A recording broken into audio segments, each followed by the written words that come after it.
At the end of last segment, I mentioned that at the beginning of the 20th century, the Europeans who had colonized much of the Middle East faced a moment of truth. And that was, they had a choice of either practicing their values, their principles, or fend after their interest. Because by that time, we had two groups of elites emerging in the Middle East. One group was the Western educated children of the aristocrat who had adopted the European values of liberalism and democracy, but also nationalism. And then you also had the traditional elites who were not at all in favor of changing their society in the direction of the European system, and but they were more than willing to accommodate the European colonialists. So the moment of truth for the European was which side you're going to work with. And as I mentioned at the end of the last segment, interest for the Europeans trumped their values and their principles. And so what happened was that a lot of the Western educated elites who had returned back home, they did not like being dominated by the Western European, and they were truly shocked to find out that Europeans would so readily give up on their values and pursue their narrow interest with alliance with traditional elites. So these Western educated children became very unpleasant. They would now be seen by the West as the agitators, which we mentioned early on.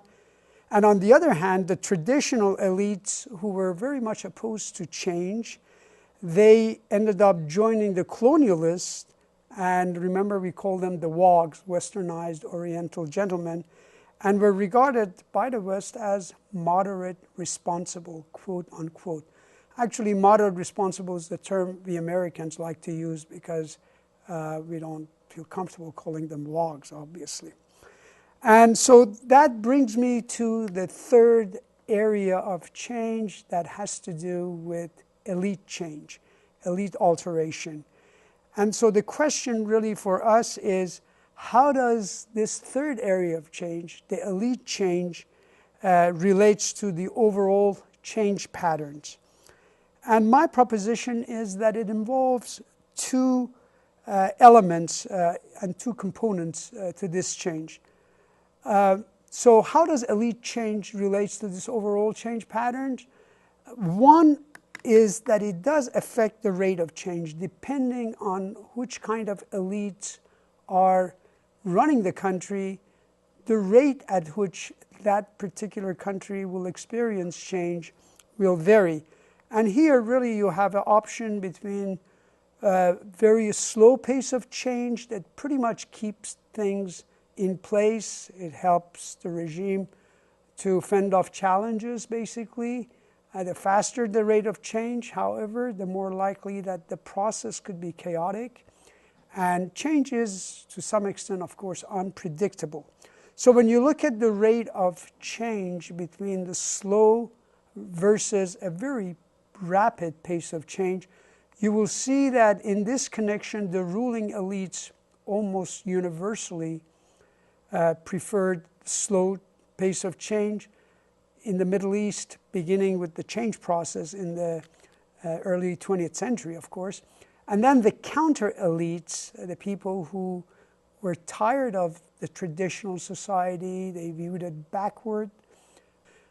These counter-elites almost universally favored a faster rate of change. The other part of it, of course, is change has certain direction.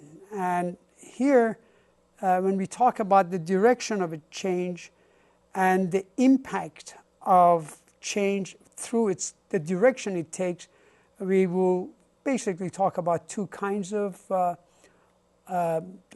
poles. One would be the laissez-faire pole.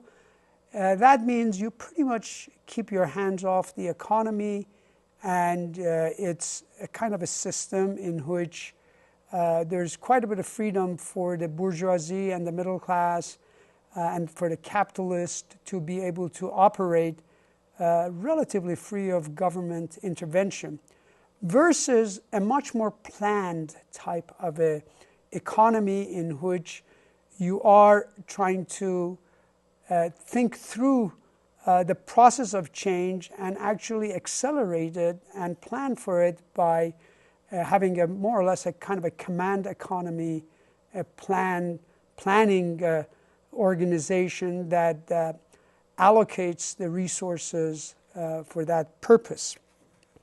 So these are the two major points that I want to mention regarding the elite change as a general point, but now I want to talk about some specifics of the elite change.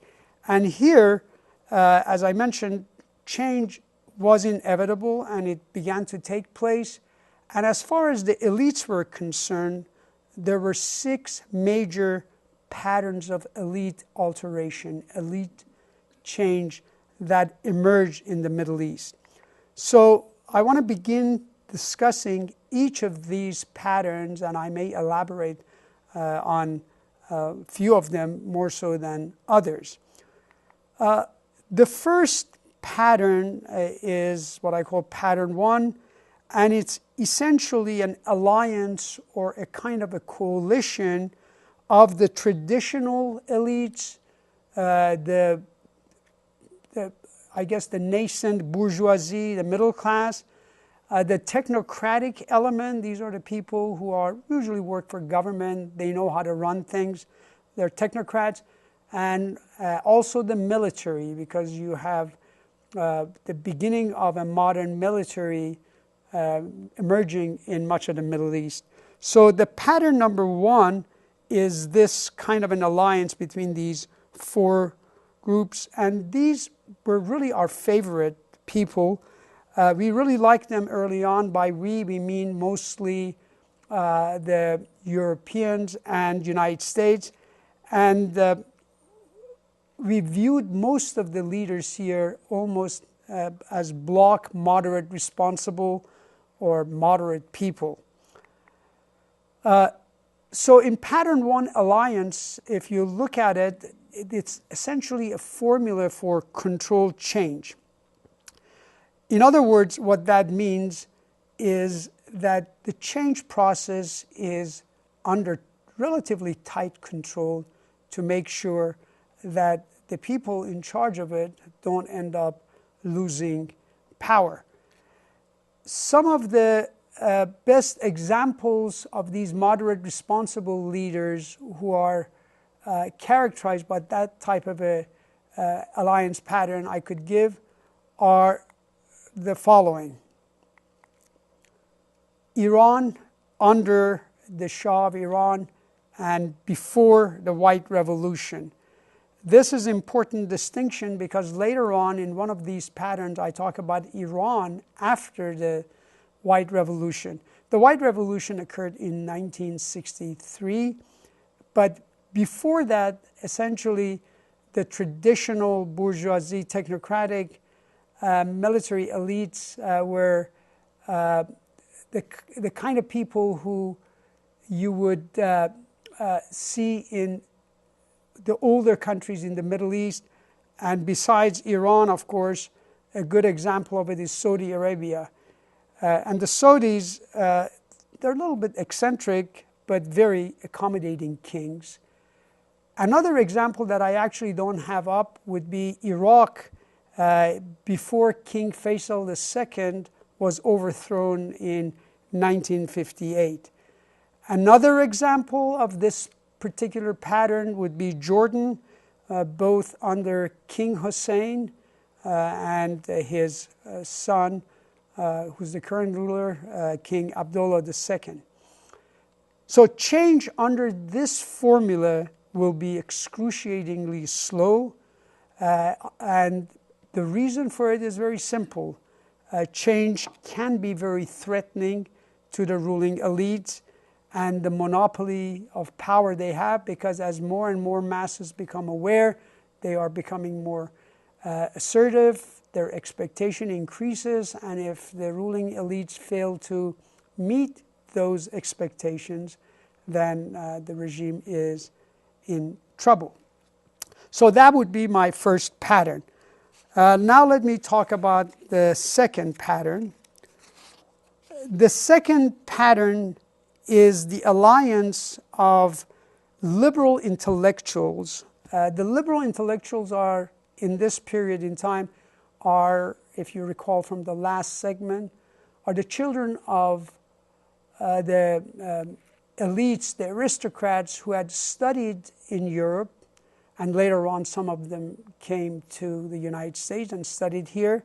They adopted, they learned and adopted Western values such as liberalism, such as democracy, but also they were very impressed by the European sense of attachment to their community. So they appreciated European sense of nationalism, and when they went back home, they also were very nationalistic. This pattern appears very early and almost unexpectedly, very quickly in the change process. And as I said, these elites are nationalistic. They do want genuine independence from the colonial power. Early on, it also has the illusion that the West would naturally support them. And if you ask yourself why they would have such an expectation, the answer is because they're pursuing the same values. The commonality of values with the West would naturally make them believe that the West would be supportive. But they, of course, forgot all about West's interest in them, and that the traditional elites were much better at satisfying that. This is the pattern I call, or I name it as secular liberal democracy. And notice I pointed out that this particular pattern appeared very early on in the change process. For different countries it was different years, but for example in Iran it was in the 1950s. For Egypt it was an earlier time. In Turkey it was also somewhat earlier. But keep in mind, though, the appearance of this pattern that early betokens a very critical point that I want to emphasize in this course, and that is this. In the early phases of change process in the Middle East, virtually every country in the Middle East had a nascent democratic movement. In other words, democracy was not foreign to the history of the Middle East. It began with the very beginning of the change process, and that nascent democracy became the very target of the European, the British and French, and later on the United States policy. So what you should know about the Middle East is that the Americans and the Europeans opposed the appearance of liberal democracy. Now, historically, no one knows whether that would have come to fruition, whether they would have succeeded, but one will never know because we didn't allow it to grow, we didn't support it, and not only that, we actively opposed it, and in its place, we ended up supporting the traditional leaders, the anti-change leaders, and non-democratic dictatorial rulers.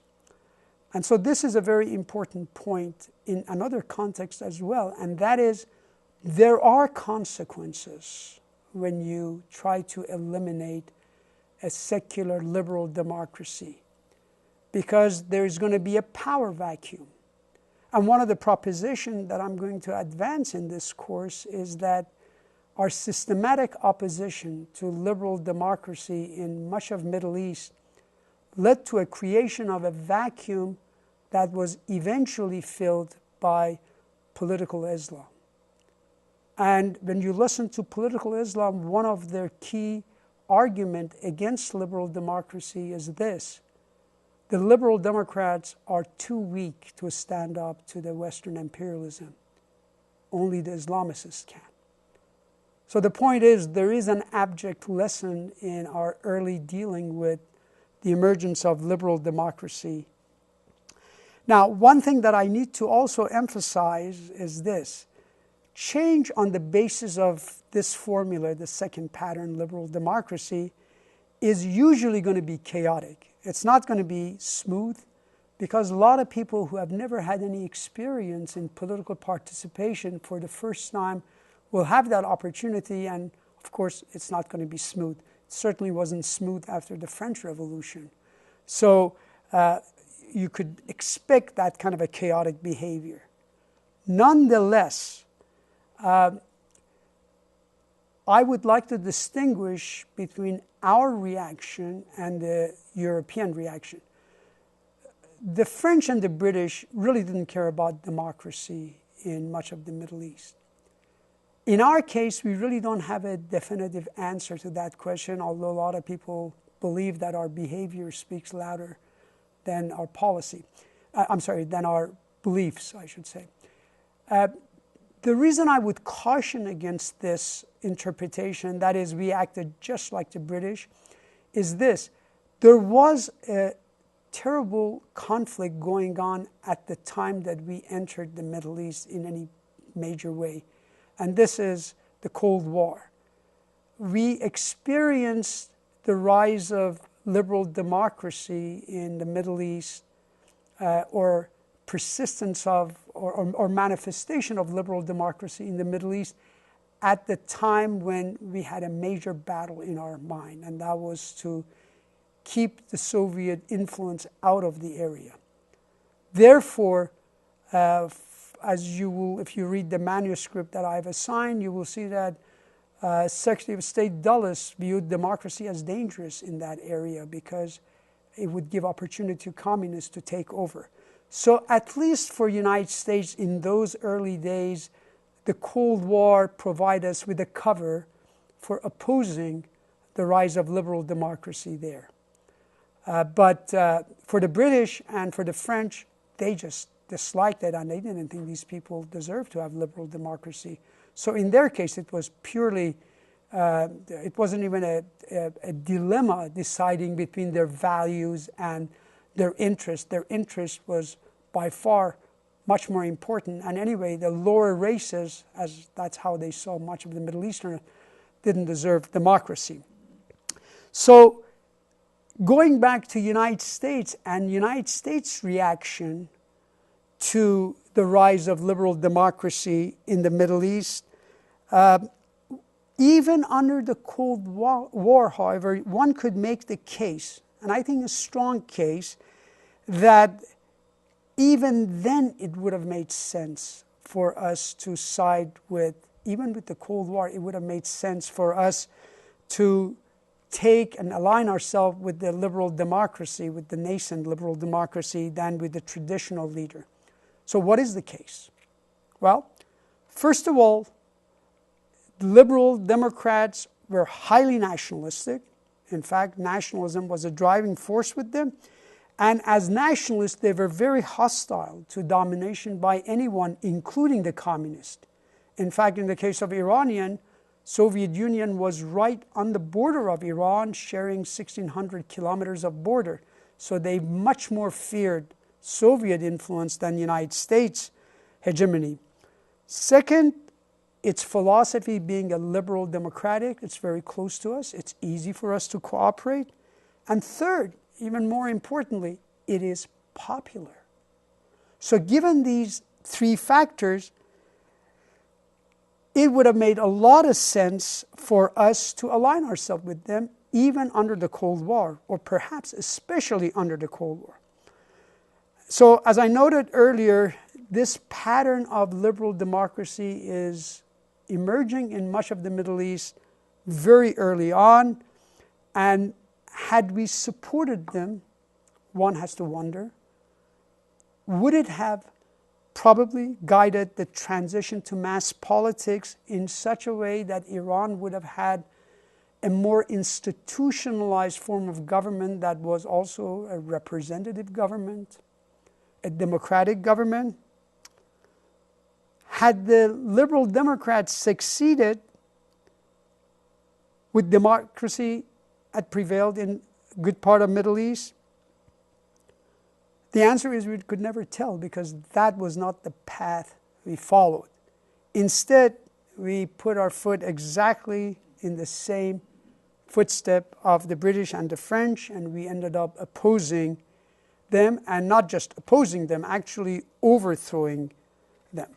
So who are these liberal Democrats in the Middle East? Some examples. In Egypt, as early as 1924, you have Zaghloul Pasha, who fits the bill beautifully. In Iraq, 1941, you have Rashid Ali emerging.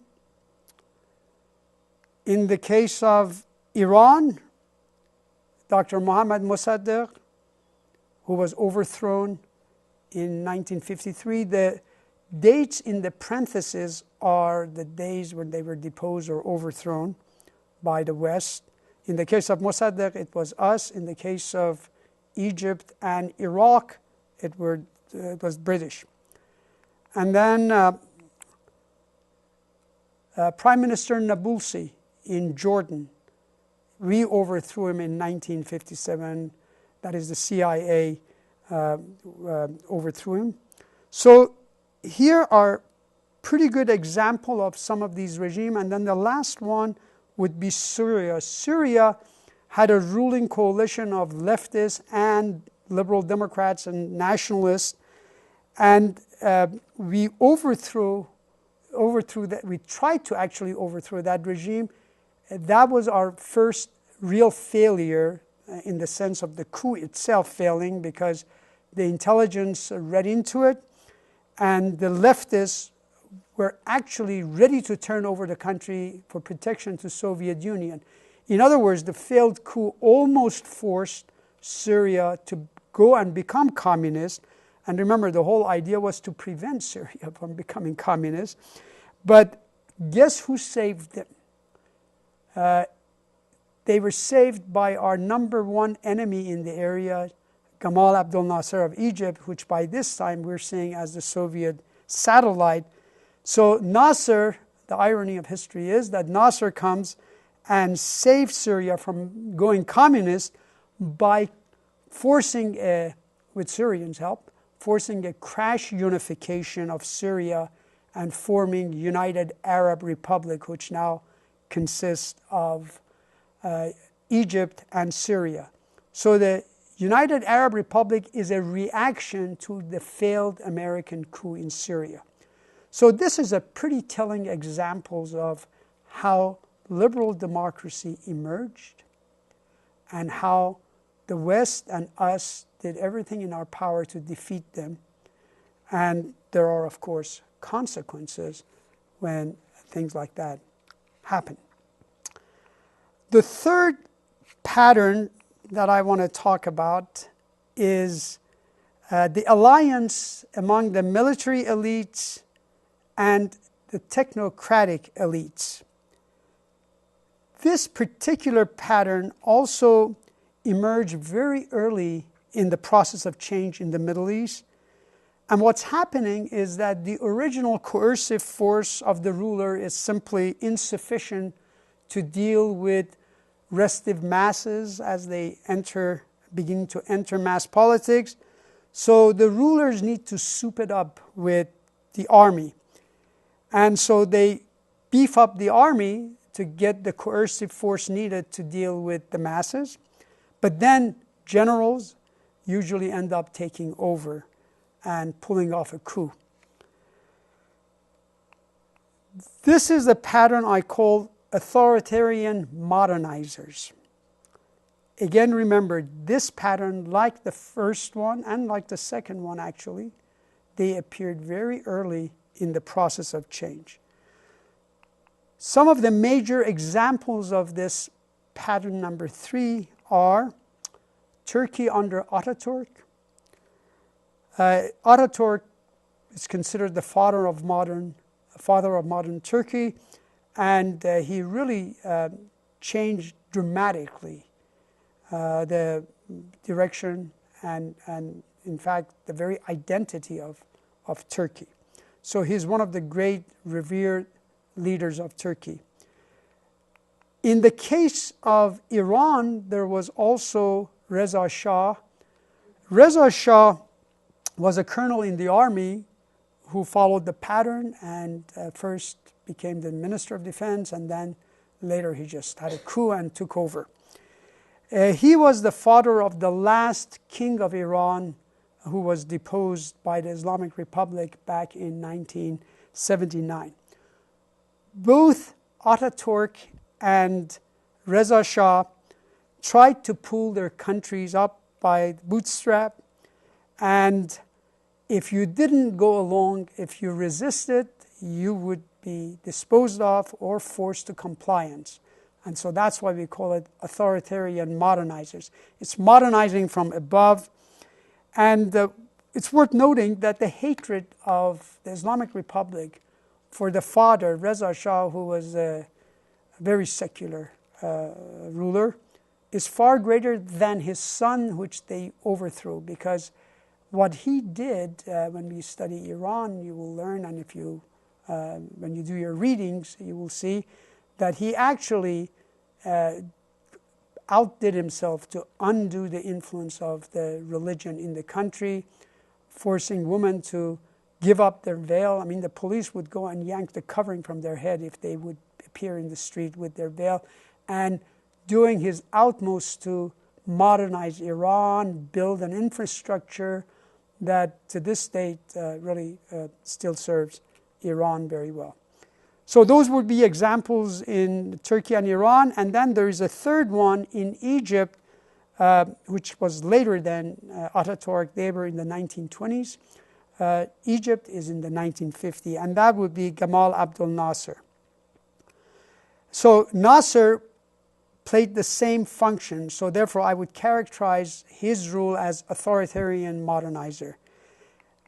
Finally, in Iraq and also in Syria, when they went under the control of the Ba'ath Party in the 60s, 1960s, they functioned the same way. Again, most of the rulers are army generals, and that's true of all these examples that I have listed before.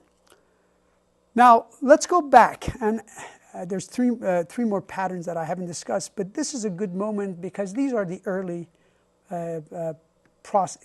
all these three patterns emerged very early on in the process of change.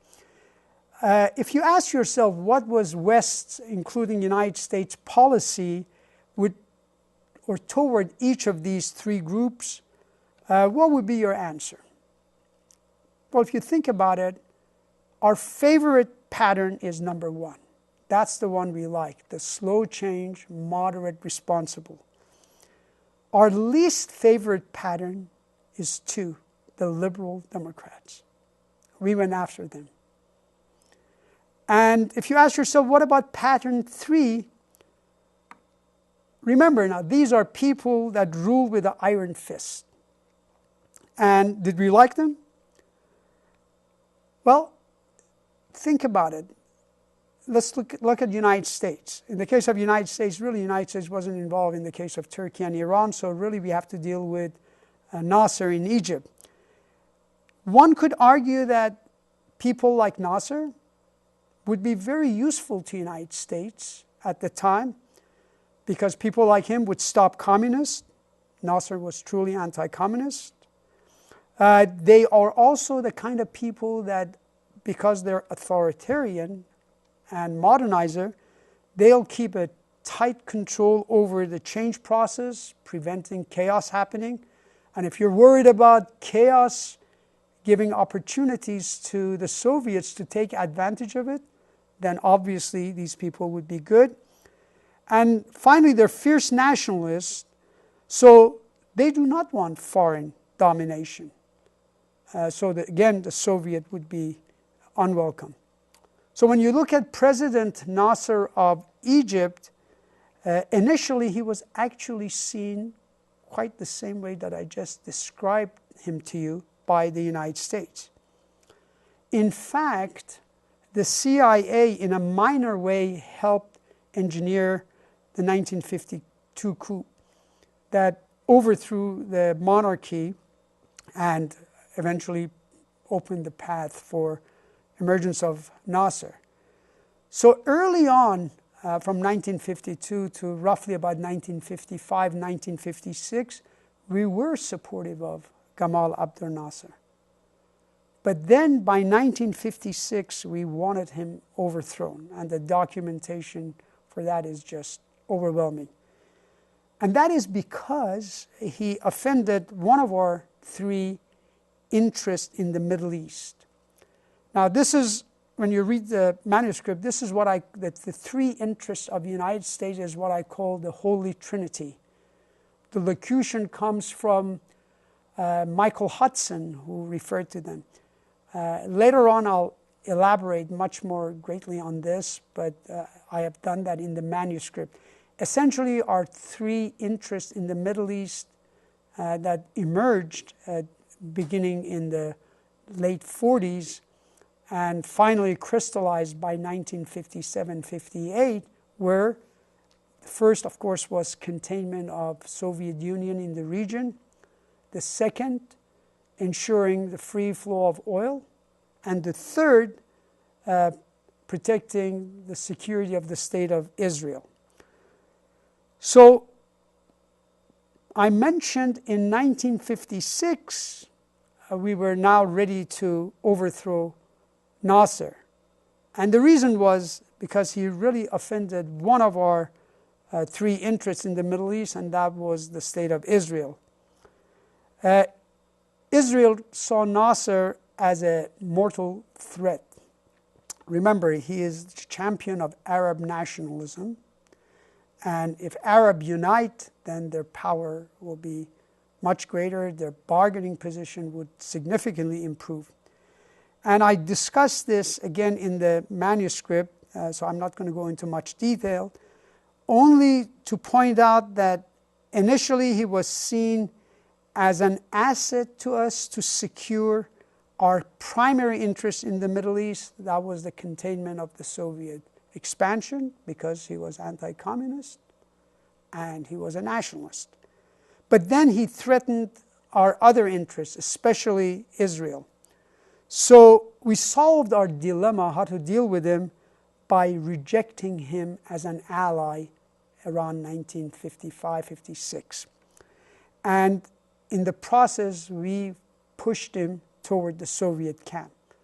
So you've got to think about how brilliant this policy was. We're trying to prevent expansion of Soviet influence. In the process, we end up pushing the leader of Arab nationalism closer to the Soviet Union. And that process was culminated in the Eisenhower Doctrine, which in effect was really a doctrine to isolate first and then eventually get rid of Nasser. The doctrine called for giving aid to any nations in the Middle East that feel threatened by, quote, international communism. That was a code word for Soviet satellite, and Egypt was now viewed as a Soviet satellite.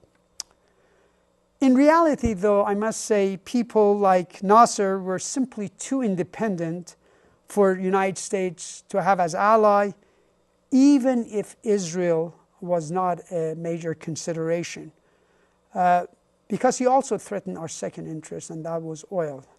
Nasser would have nationalized oil, or he was in support of it, and therefore the oil companies were not very much enamored by the prospect of him being our ally. So the answer to my initial question, how did we like this group of elites? The answer is pretty much depend on their policy. Were they undermining, if to the extent that they were opposed to Israel or deeply threatened our oil interests, we were against them. To the extent that they were not, we supported them. So it really depended on its impact on our interest.